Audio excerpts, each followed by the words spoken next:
Hello, good morning, good afternoon, good evening from wherever you are watching. This is again Zuzana Mukumai Filipova from Intercultural Relationship Celebrate Your Differences. And today I have another very interesting guest who is going to share about her intercultural relationship. Welcome, Andreina, and I'm so excited we met and we are here together. Yes, hi Susanna. I'm super excited too. Thank you for having me. Yeah, that's very exciting. Mhm. And before we dive into the question, how was your relationship? What were the challenges? Can you tell us a bit more about yourself and your relationship? Yes, so my name is Andreina. I come from Venezuela. My husband is German. We have been together for 7 years. We met in a wedding here in Germany, and we had 2 years of distance relationship, and then we married and moved to Germany. Oh, So that's that's so exciting. yes, And because I was wondering where you actually met, since the combination yes. of Venezuela and Germany is quite interesting. So, what you were doing in Germany first, in the first place? You lived there already, or? I live in Germany since exactly 7 years since we married. Yes, I met him here at a wedding from a cousin of mine, and I was the bridesmaid, and he was the groomsman, and we met, and then we stayed in contact, and he visited me in Venezuela, and then we decided to dive into an long distance relationship. Mm. Mm-hmm. So let me dive in into the first Mm-hmm. question, because also the hearing that you were 2 years in long distance relationship, that may bring lots of challenges. So what were the biggest challenges in your relationship so far? Um, well, we have obviously the long distance relationship part, which is the challenge is to stay in the person's life. There's different time zone, and you pretty much go into your day without the other person, and how to bring them in and include them in some way so that they feel connected. It's a challenge, and also I think I can only recommend it because long distance relationships give you the option to talk. I mean, you need to talk to stay connected, and you also invest time. And normally it's time when the other person is 2 in the morning or 8 o'clock here, or at night or whatever. And then you dive into really the important things because you don't want to lose time. You're not doing small talk. So for me, it was awesome. I mean, I can only recommend it because it was really, I really felt connected. We were asking the important questions, family, anything about childhood, what are our expectations in a relationship, where do we want to go, if the other person believes in marriage or not, if they want to have kids or not. I mean, and it was an open discussion because obviously in a long distance relationship, if something doesn't work out, and the communication is not good, then the relationship is just, you just close your computer, and it's easier to just keep on doing your normal stuff on the day. So I really like that. We spent 2 years in a long distance relationship, and then we decided to marry, and then we moved to Germany, and we married here. And I must say, one of the things that we did that was not normal for my husband culture was that we married before living together. That is more something that culturally is Venezuelan. We do that. In Germany, we live first together, and then you see if the relationship escalates to marriage. But we didn't. So we married first, and then we started living together, and we have been together for 7 years. So the Venezuelan way works. Yeah, yeah. And it's funny, the 7 years is usually said it's that marker, like in the relationship, like the 7 months, 7 years, then Yes. it's kind of thing. I don't know. So Yes. it's actually quite interesting that you said this was the big difference, that you did not live together and then you directly married, and that's when you start living together. Did Yes. this bring some challenges? Was it strange, or Yes. it just smooth? I must say that an advantage of intercultural relationship is that you have to question beliefs that normally in the same cultural relationship you would not even talk about it, because in Venezuela, for example, if I have married a Venezuelan, we wouldn't even have talked about living together before marriage, because it's culturally it's not done so often. I mean, it's stuff that it's agreed on socially, and we don't discuss about it. And that's what I think intercultural relationships are so rich, and you develop personally, is because then you start challenging beliefs that you have embedded that you thought they were okay. So we discuss it. We discuss marriage. Is it something that we both, for ourselves and our personal path, is something that we want? And we said yes. And then I said, how is it, for Klaus in Germany? And he says, well, normally you do this and this and this. And then I explained, well, normally in my culture, you don't live together. You marry first and then you live together. And then we challenge those beliefs. And I ask the question, I have no problem coming to Germany and living together with you and then seeing if we married. I just want to know what exactly is going to be tested on that time, and what is the deadline for that time, because I'm not going to live together 10 years and see. I want to know exactly what are in your culture, what exactly you need to experience in the relationship together with me to know that you want to marry me. And then we kind of asked these questions. And then from my husband's side, I think I challenged that, and then he realized, okay, it's just time together. It's something that culturally is accepted. And I said, in Venezuela, you just take a leap. You say you love this person, I want to marry him. And if the dishes don't get done exactly on the time, or whatever, he doesn't hang his jacket, or I leave something on the sofa, it's just something that we accept as it. It's annoying, but it's not gonna break a relationship, because if it would, then we wouldn't even get married to begin with. So yes, I think we challenge that a lot. We discuss it. And then I thought the decision was, okay, we're gonna live together. I have no issue. I'm gonna go to Germany. But then when he arrived in Venezuela to visit me, he proposed. So I was very surprised and I was very happy. And after that, I moved in 2015 to Germany, and in August, and we married. We did all the administrative stuff to get married in October. And until then, we have been together and happy. So it works. And I love actually that you said that you had the discussion about what does it mean, like, to get married, or if you come over to Germany, you live together. What is the time frame? Because I think this is so important, and so many couples don't do it, and then misunderstandings start to appear, because maybe one of them expected we will live together 6 months and we will get married, and then it's not happening because the other one was thinking we will just live together for 5 years. And it's so important that we, in our relationship, especially when the partner is from different culture, we have this conversation and state it very clearly, because sometimes we kind of think it's obvious, but it's not. Yes, it's so important. I have so many friends that sometimes, because you live in the same country, even if it's a different culture, you're like, well, we're gonna see, or I'm not gonna push right now, I'm gonna see how it develops.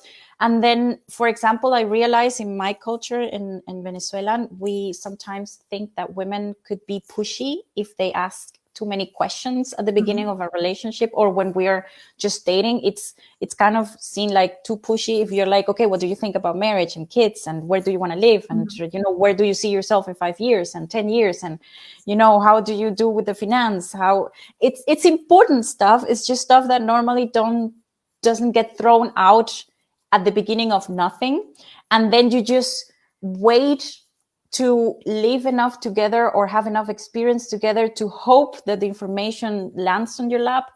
And I think, I always tell my friends or people that I know, I said, it's a difficult conversation to have. It's that's goes without saying, but it is important. And sometimes people think, well, he says he wanted to have kids, but have you talked about how many? Because maybe you want more than one. And then he thinks you are talking about one. And this is kind of the miscommunication that happens with assumptions. And when you throw in cultural in the middle, then one person has already culturally an expectation, and it is so weird to have to speak about it, because for each culture it's like, well, it's duh, it's something we don't talk. It's Yeah. clearly I meant this and that, obviously, and the other person is like, well, I didn't hear that, I thought you meant. And then that's how the miscommunication happens. So yes, Yeah. I can only advise always, it's a ton of communication. I mean, it's cliche, but it's everything needs to be explained. And in an intercultural relationship, it's always, it's the small things. To what you buy, to where you go, to the vacation, to parties, do we go together, it's just the smallest thing that you think it's clear, it's not. So Yeah.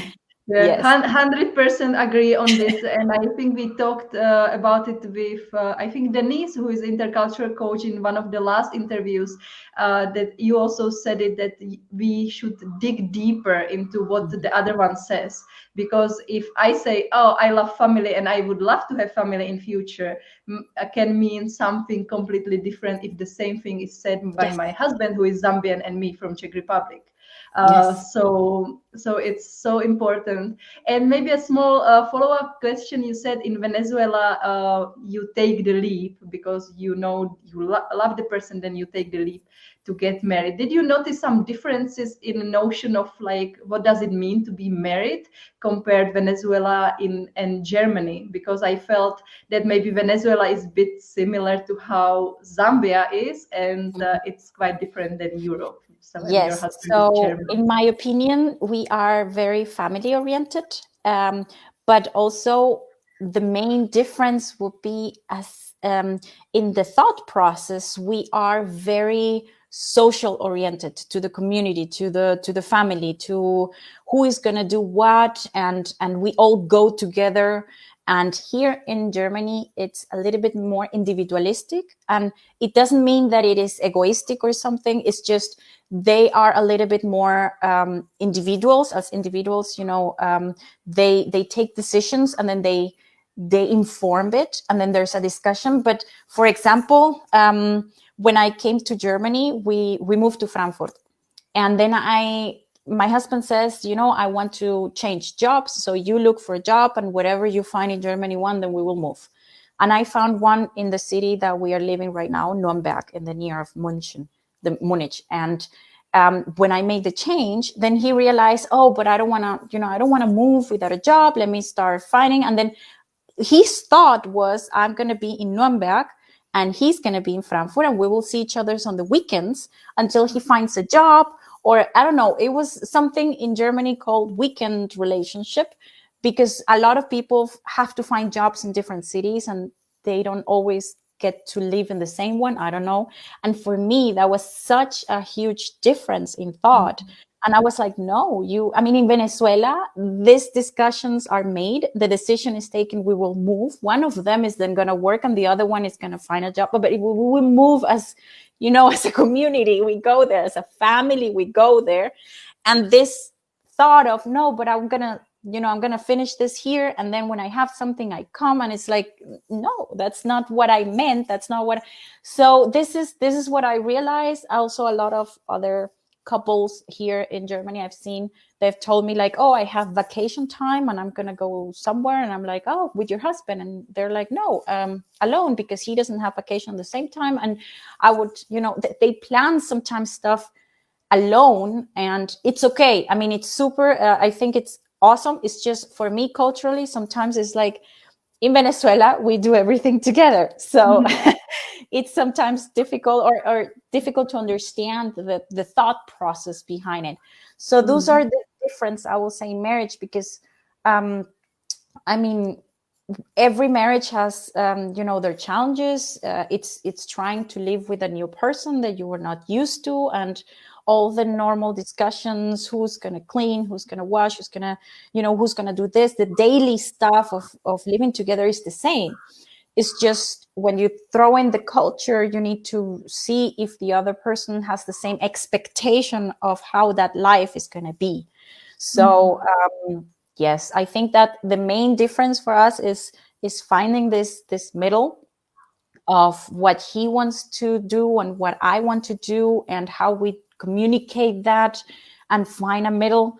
It sometimes gets lost in, you know, expectations from our culture and what we thought we were saying and what the other actual heard.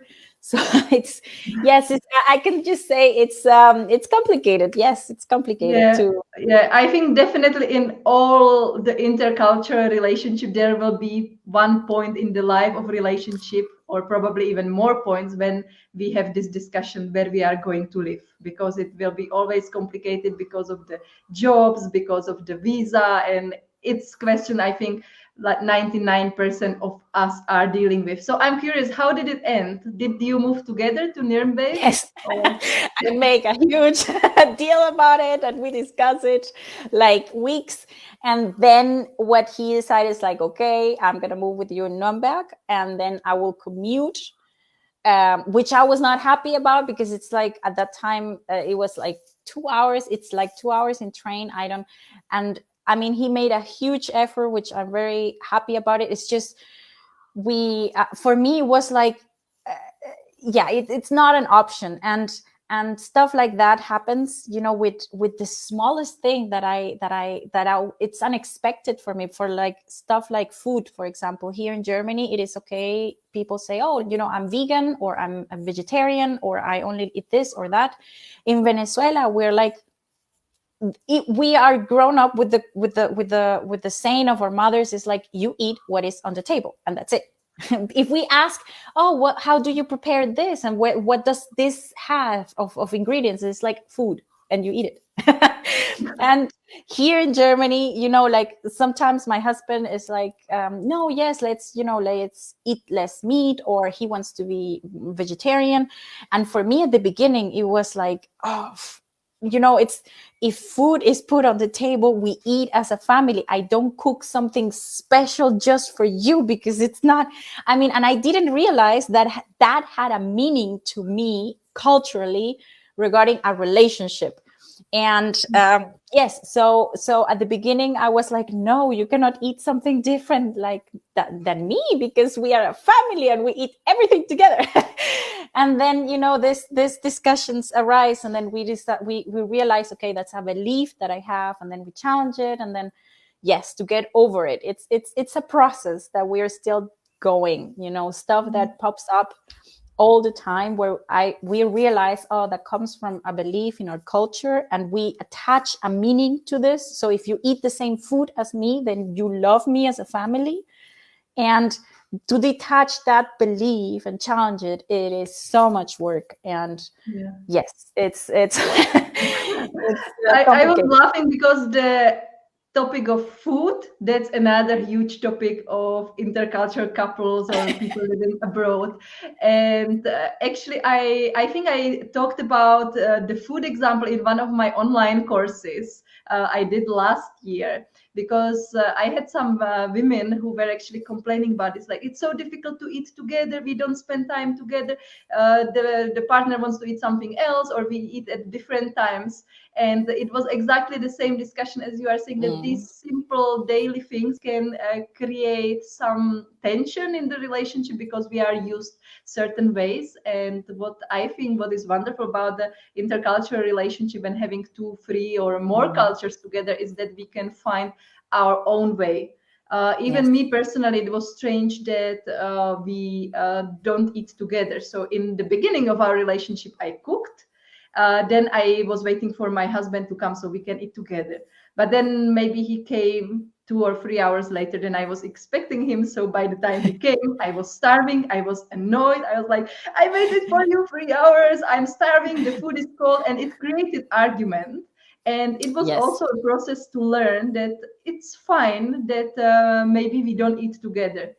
Yes. It's nothing wrong about it. It's about you find the time together, maybe on different occasions, or you have breakfast during the weekend. It's Mm-hmm. always finding this space what works for the couple, Mm-hmm. because apparently it's not ideal for me to wait 3 hours, be starving, and then just Yes. being pissed off that I had to wait for 3 hours. Yes, yes, yes. And like that, there are so many subjects, like also vacations or expectations with education of children, or how even for me, it's different how we make appointments with friends. I mean, here you make appointments, you call and you ask when they're available this month or next month or in 3 months. And I'm like, I don't know. I call my bestie on the weekend and say, hey, do you have time now to drink a coffee? And yes or no. And next week, it's another world next week. I don't know what I'm gonna do. So these appointments and calendars and keeping up with this, it's different for me. And yes, to the music, also to the no dancing, or at least not my dancing. It's a lot of different things, presents too. We get a lot of, I mean, Germans are very polite and they're very sweet in that they always bring like some kind of present to parties and birthdays. And in Venezuela, at least how I deal with it was when we go to a party, we just maybe bring alcohol with, and it'd be like, the present is me, my time, I am here, and I brought something to drink, and it's not that much of a politeness thing, and it's not so formal. And yeah, so it's all the small stuff that we do. And as I said, in an intercultural relationship, I think you grow a lot because you realize how different you are and that you actually need to explain. And then in the explanation, you realize, well, it doesn't make sense. I don't Yeah. know why we did that. I don't know why, but it's something I've always done. Like one argument, or I was surprised when my husband told me, like, we have birthday of one of his uncles, 70 years or something, and it was like a formal invitation that we're going to do a grand birthday party. And he told me when, and I was like, oh, I cannot take the time, I'm sorry, I'm working on that exactly on that days, I need to do this and that, I cannot go. And he was like, oh, well, then I will go for us. And I was like, honey, you didn't hear me, I cannot go. Maybe I couldn't take the time. And then he was like, it's fine, I will go alone. And for me it was like, we don't go alone to weddings and big parties. I mean, it's not culturally, I mean, I don't know it, I've never heard of it. And just to try to, okay, wait, and then the disagreement, and then I have to explain to him. And in the explanation of, in Venezuela, we as a couple married, you don't go alone. And then through the explanation coming out of my mouth, I was like, I know it's stupid. I don't know where it came from, but okay, now that I said it out loud, I realize that's messed up. But it's how we lived. And okay, now I agree with you, that's fine, of course you can go. And then I recapitulated, but it didn't come, the first instinct is, it's not to question those beliefs. So yes, so like that, Mm. we have had different arguments about stuff where when I explain something, I realize, oh yeah, that's another Mm. thing that makes no sense. I don't know Mm. why. I don't know why, we just did it. I love that you mentioned that if you are in intercultural relationship, it's you learn so many things and you grow. And I think I was just posting a story about this yesterday. That it's for me, it's one of the most important thing that it can be applied to anything in life, but especially in a relationship. That it's so important to grow together, because we Yes. cannot expect that the relationship will remain the same as it was maybe the first amazing period when we are in love, everything is perfect. It Yes. will not remain like that. And the importance of growing together as two people, like that's I think why my previous relationship, which was 7 years with a partner from Italy. We broke up because I think we got stuck and we were not growing anymore together. So I think this is so important, and the intercultural relationship gives you so many opportunities how you grow, because exactly as you say, you start to question everything. Because if I grow up in Czech Republic, you grew up in Venezuela, we think that's how the things are done and that's the only right way. And thanks to living with partner from different countries, we suddenly see that there are other ways, and it doesn't mean one is wrong, one is better. Yes. And it's so awesome because you have obviously your rich background of your culture and the other person also, but you have to find the middle. And by finding the middle, it means first questioning what you know and then picking something that for you and your partner works. And that means, sometimes we do stuff completely different that a Venezuelan or a German would do, because we decided, okay, this is the best constellation for us. And or sometimes, we pick one of the cultures to follow, stuff. And also sometimes you realize what you personally want. So for example, one huge, or not huge, discussion was like, for me, I didn't want in Germany to have to deal with the whole bank situation, like statements and letters in German scared me at the beginning. And I was like, oh God, I need to read this. And if they change something in the bank administration, you get a letter explanation of it. And I was like, I don't want to read that.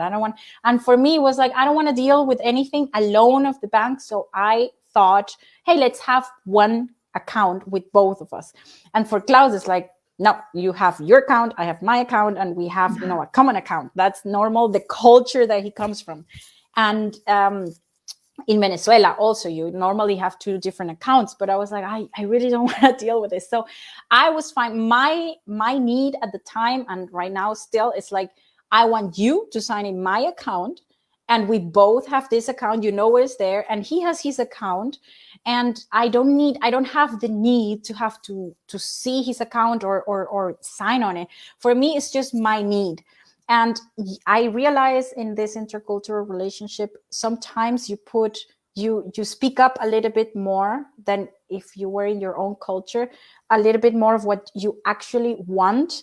And then that, for me, was, in this example, the account. Then both of us manage my account, and then we call it, after 7th year, we just called it our account, because he pretty much doesn't use his, it's like we at the end up with just one, because it makes sense. I don't want to deal with 2 accounts and the administrative stuff and everything. But at the time, I was like, it's fine. A lot of people told me like, what, you don't sign in his, and he has the money there, but you don't, and he knows how much you have there. But then, it's like all this fear that comes from, like they all tell you like, no, but that's not right. And I was like, you know what, it's just my need right now is this, and I'm going to do this, and I'm super happy with it.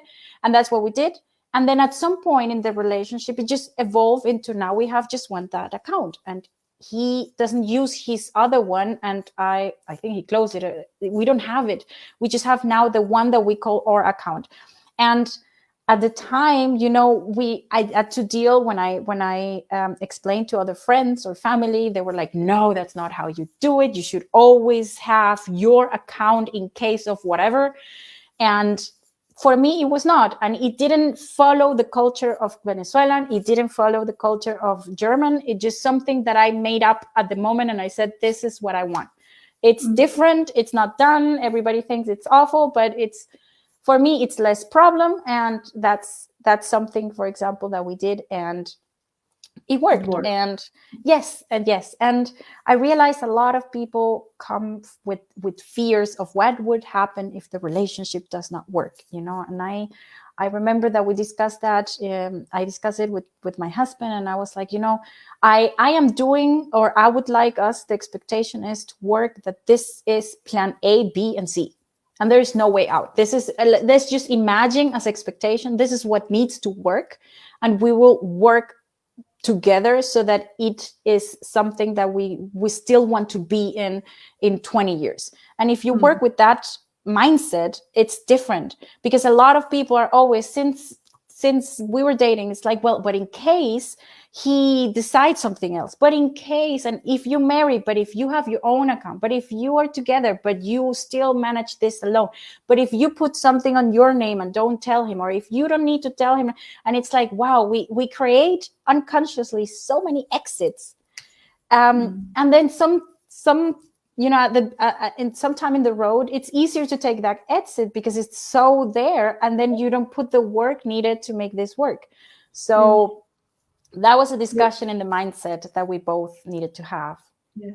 And that's why I asked you actually earlier the question about if you notice some differences between the notion of marriage between Venezuela and Germany, because I have this feeling that we, either Czech Republic or Germany, I think it's pretty similar. Generally in Europe, we don't take the marriage so seriously as maybe our parents or grandparents did. Meanwhile, maybe in Venezuela or Zambia, how I see it with my husband, there is still the notion that marriage is something you do once in life, and then you work really hard to make it work, and the exits are not there.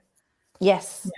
So which I think have both advantages and disadvantages, but I think the real commitment that we are this and we will try to figure out the problem, and the exit is the last option. I think that's a good approach. Yes. It's when nothing works, or it's a huge, maybe something I cannot even imagine it, because as I said, we enter this with the mindset, this is it, and this is something that we will work until the last second, and that's how we try to solve all our issues, and it has worked for us. And I think every couple needs to have a couple mindset on it, because awful is if you're working alone in a relationship and the other one is not putting the effort, then obviously that's something that wouldn't go. And yeah, I love that you said the couple mindset. I think I need to take a note of this, because it's a beautiful expression I didn't hear before.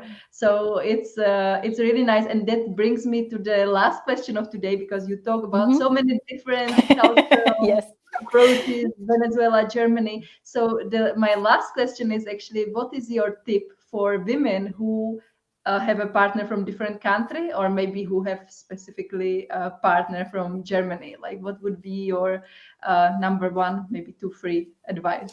Yes, well, what I can give you is a tool that I learned with my husband together in our relationship. So because of all of this sharing and communicating, sometimes in your normal life, in your daily life, you don't have time to explain every tiny stuff. So what we did was 90 minutes, it's called. We did it at the beginning weekly. And that is a time that we set, like an appointment, 2 of us, like on Saturday or Sunday, whenever we have time, 90 minutes time. And at the beginning is working on how we communicate. So 30 minutes, one person starts. So for example, I start, and the way that you communicate is on the I think, I observe, I feel. And then you explain. It's never about you didn't, but it's the right way to communicate. How you think of something in the relationship went, and how you feel about it, and what are your wants and expectations. And you talk for 30 minutes, and the other one just needs to listen. And then for the other 30 minutes, the other one, then it's not a response to what you say, it's how he or she feels about it, what he or she observes, what are his needs or her needs. And then at the end of this, each 30 minutes, you have the last 30 minutes, and this is the discussion. Okay, now I listen to how you feel, I listen to what you would like, and I listen to the other part, and then you find there a middle. But it helps us a lot, because in every daily activity, you don't have time every time to explain so much. Sometimes you say, well, it's not important. It's water under the bridge. I just need to get this done, and then you forget, and this stuff piles up, and these emotions then explode when he doesn't put the jacket on the, hangs it. And that's what the explosion comes. And it's not about the jacket. So we tried at the beginning, because we knew, okay, intercultural relationships, they just need more work. And what with more means, we don't know yet. It's stuff that's going to come on the way. So we did that. We did every week. And if we needed more, we needed more. There were weeks where we did it 2 times. We just need to have the time for that. We set a time and place. And it's the right communication. We never say you did this and I am mad because you did that, and it's not the right way to communicate it. And it is a way also to coach people into the right way in the future to communicate to each other. And it's like, I feel that you're not appreciating that I put the table and finish on this time. What are your thoughts about it? And then the other person, oh no, I appreciate it, I didn't realize it was that important for you. And then it's the right way, instead of saying you didn't do that, and then people feel attacked. So we learn how to communicate, because we had discussions about all the little things that you wouldn't believe that were important, but somehow culturally you sometimes attach meaning to them. So yes, that is my big tip, because that helped us a lot. Just a time where both of them are concentrating the relationship. Yeah, thank you for sharing that. I love the idea that you specifically schedule this time for this activity, because that's also really important. That sometimes people have the notion that, oh, relationship should be natural and then it's forced if we schedule. But I think it's the opposite. If you want the relationship work, you really need to schedule and prioritize the things which are important. So I think the summary of our discussion today would be that if you want a successful relationship, intercultural relationship, which really works, the number 1, 2, and 3 thing is communication, communication, communication. Just talk about everything, even if it seems obvious. Yes. And Andreina, because we met on Instagram, so I know that you do like funny reels about the differences between Germany, Venezuela. So if somebody is watching the interview and they want to find you and follow you, where they can find you? Yes, at intercultural.love in Instagram. I don't have a channel yet. I just started doing that, but I want to put content regarding intercultural relationships on it. Yeah, so that's great. Like another source where to look for tips about intercultural relationship. I will put your handle under this video so people can find you. Then I'm sure so I will share this video on Instagram so people can find you easily there. So thank you so much for sharing. It was really interesting, and maybe in future we do another interview also with your husband, since he was that would be great. that he was not here. Yes. Thank you. That's awesome. Yeah, so everybody who were watching, if you have any comments or questions, just drop it in the comments and I will get to you. Andreina can, if she sees the comments, she will also get to you, I'm sure. Yes. And have a great day. Thank you for watching. And we are here for you to support the intercultural relationship, because we want one word when intercultural relationships are a norm, not a rarity. Yes. So thank you, Andreina, and see you next time. Bye.